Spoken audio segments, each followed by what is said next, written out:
everybody and welcome back to my channel. Today I'm going to be filming my femme fantail readathon TBR.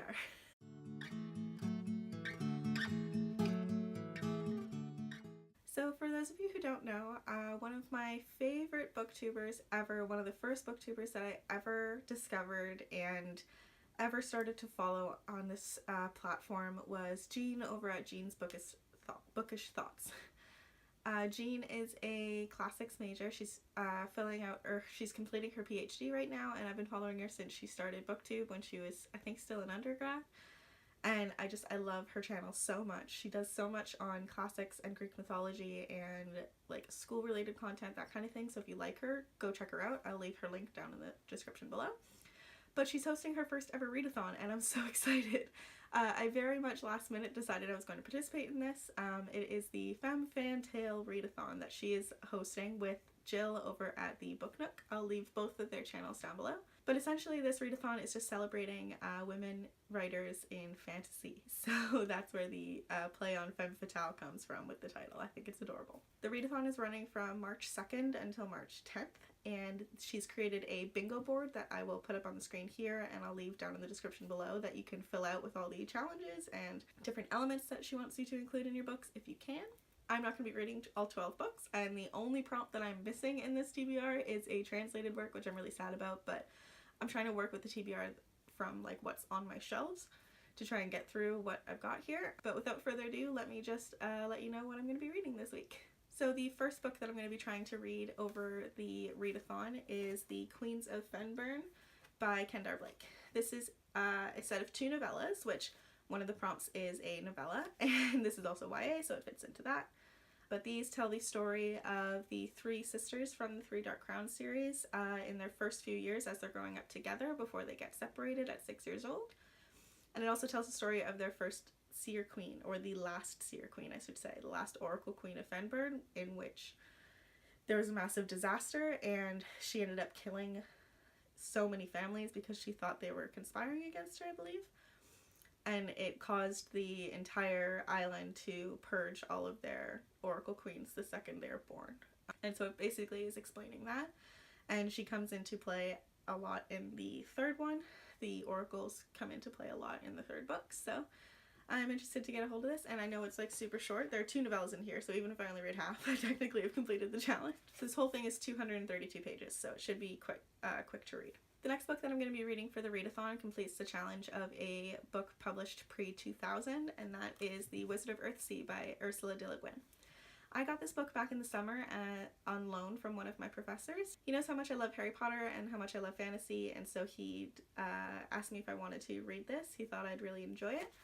He's got all of his annotations in it and everything as well, so I think that'll be pretty cool. But basically, this is a very well-established fantasy series that was written back in the 60s by the wonderful author Ursula de Le Guin. I've heard so much about her and I've read so much of her works in other classes of mine, and it sounds so fun. It sounds like such a typical adventure middle grade fantasy, and I'm so excited to dive into this. It tells the story of a young wizard named Sparrowhawk who unleashes a deadly curse, I guess, or power across his world in the process of discovering what his magic can do, and so he's forced to continue on across the Earthsea to try and quell this power and save his world. I'm really excited about it. Again, it's super short, so I'm really excited to read this during the readathon. The next book that I'm going to be reading during the readathon fulfills 3 challenges. It is a standalone adult fairy tale retelling, and that is Uprooted by Naomi Novik. So Uprooted is a Rumpelstiltskin retelling, which I think is really cool, but I've had it on my TBR for a while. It tells the story of a young girl who lives in a world where this mysterious force lives in her forest. It's called the Dragon, and every 10 years one young woman has to be handed over to him in the forest in order to quell his ferocity. I believe the main character's name is Agnieszka, but either way, everybody believes it'll be her best friend Kaisa who's going to get chosen. But this year when the dragon arrives, it is not her that he chooses.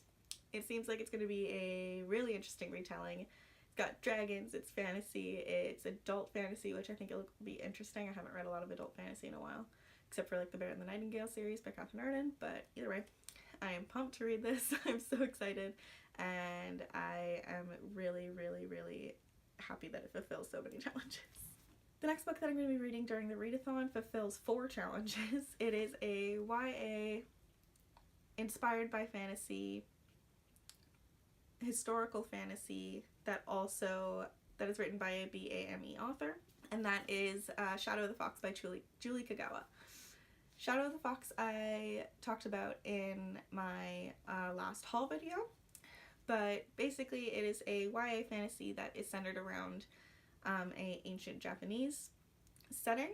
It tells the story of 2 main characters, one of which is a incredible thief that has been tasked with finding this ancient scroll, and the other is a shapeshifter who has the ability to shift into the form of a fox, who has to hide her power and is tasked with hiding said scroll.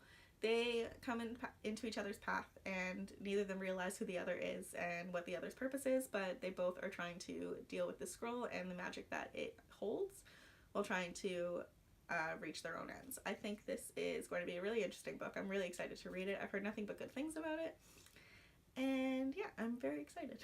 And the last book that I'm going to try to read during the readathon, I don't have a physical copy of, but I'm going to be reading the ebook for through my library, and that it is a YA romance that is centered around queer LGBTQ+ characters, and it was also written by a BAME author. And that book is Girls of Paper and Fire by Natasha Mann. I have heard people raving about this book on Twitter and on BookTube, and I've been wanting to read it for so long, and this is the perfect opportunity.